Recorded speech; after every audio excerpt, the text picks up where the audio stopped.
What's up guys, it's Life of Trent, and today I'm going to be reviewing the Yeti Hopper Backflip 24. So to start off, I'll just kind of give you a general overview of the cooler. So unlike the regular Hopper series, the new Hopper 2 series, and the Hopper Flip series, this cooler is much taller and skinnier than the other models. On the front of the cooler, if you look here, I have the Yeti Sidekick dry bag installed, which goes on the hitch point grid system.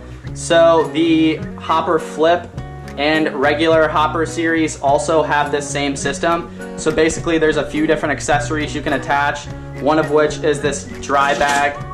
It has a Velcro closure and then opens up into a magnet, which Yeti says is 100% waterproof, airtight.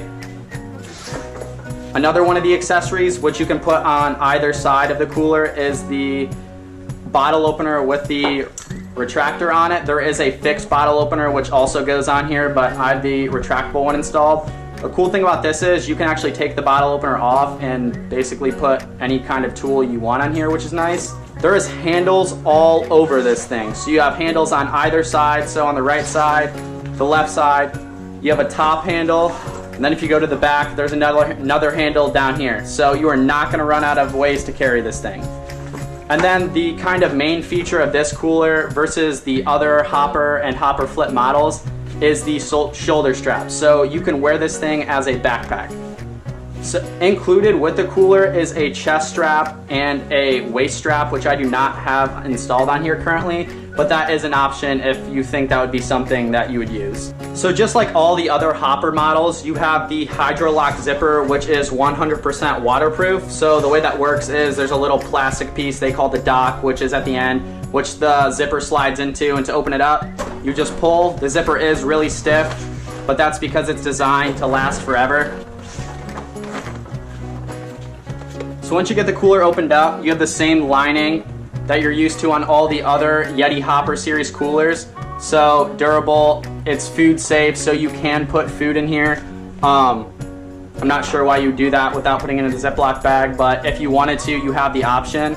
This cooler is much taller than all the other Yeti models, so when you're stacking things in your cooler, you might want to take into consideration what you're going to be needing readily and what can sit towards the bottom. Maybe you won't need it until later. So just kind of some of the basic things that you can find on Yeti's website. All the handles are double stitched, so you're never going to have any problems there. You have handles all over this thing like I mentioned previously, and then you have your hitch point grid system on both sides and the front. So you really only have 3 accessory options for this. It's the Sidekick dry bag, the retractable bottle opener, and then the fixed bottle opener. It just depends on what kind of ice you're using. Are the items you're putting inside cold already? Are they frozen?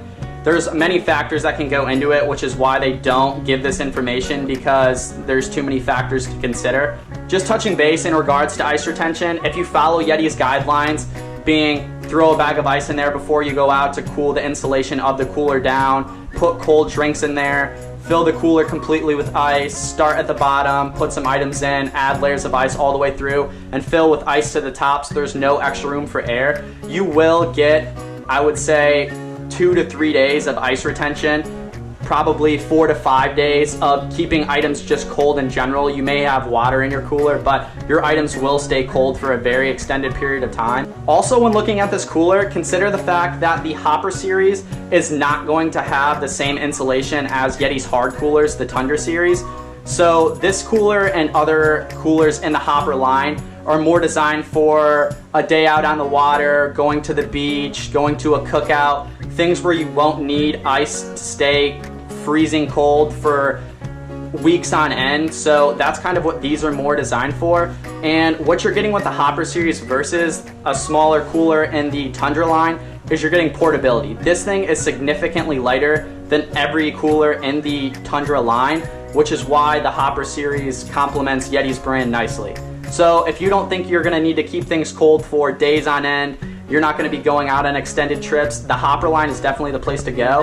And I think that the Backflip 24 is a good choice for more people than they think. So practical uses I think this cooler would be good for. Fishing, you're carrying your poles and other gear to the boat, throw this thing on your back. You don't have to worry about carrying it over your shoulder or carrying it in one of your hands, so you can carry more gear. I also think it's pretty practical if we're going to the beach. You're usually carrying beach chairs, towels, other things, so having the feature that you can just throw it on your back with the shoulder straps is really nice. I also think this would be a great cooler for things like music festivals. So it's small if the festivals do have size limitations on the cooler you can bring. And also you can carry it on your back so you don't have to worry about it getting put down, getting all dirty. The entire outside of the cooler, as well as the Sidekick Dry, is coated with the Yeti dry hide shell, the same thing that every other hopper cooler has. So if it does get dirty, scrub it with some soap and water, dry it out, it'll look good as new. They pretty much last forever, so durability isn't an issue when it comes to Yeti coolers. At a price tag of $300, it is kind of steep for a cooler, but when you consider the combined total of how many Walmart coolers you're gonna go buy for 50 bucks, 100 bucks, $300 isn't that much money. It's more of a long-term investment. This is something that's gonna last you a really long time. So another thing to note, Yeti advertises this cooler as being able to hold 20 cans of beer using a 2-to-1 ice ratio. So like I mentioned previously, you start off with a layer of ice in the bottom, you layer your cold beverages, you add more ice, and you gradually work your way up. You could obviously hold more than 20 cans of beer in this cooler if you use less ice, but then you're not gonna get as much ice retention as you would if you did follow the proper guidelines that Yeti prescribes.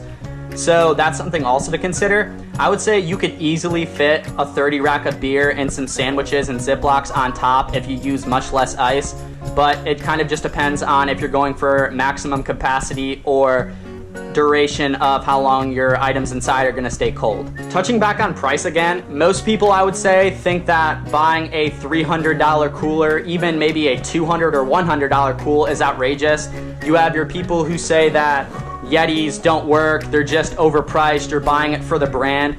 And until you actually own a Yeti product and feel how durable it is in your hands and see the actual results that it produces, it's unparalleled compared to any other brands. I have yet to find another cooler brand that compares even remotely close to Yeti coolers, and it's just because the durability that goes into these coolers, the ice retention, the technology behind the coolers, this is something that's gonna last you years upon end. You're not gonna have to go buy a new one even probably every 5 years if you take care of it. So putting that investment up front for something that's gonna last you a long time makes a lot more sense than it does to buy a cheaper cooler multiple times. Go to your local sporting goods store, check one out. There's different sizes. Maybe the Backflip isn't for you. Yeti products in general, they all stand up, they're all tested, they're all built to last. So this is my review of the Yeti Hopper Backflip 24. Thanks for watching.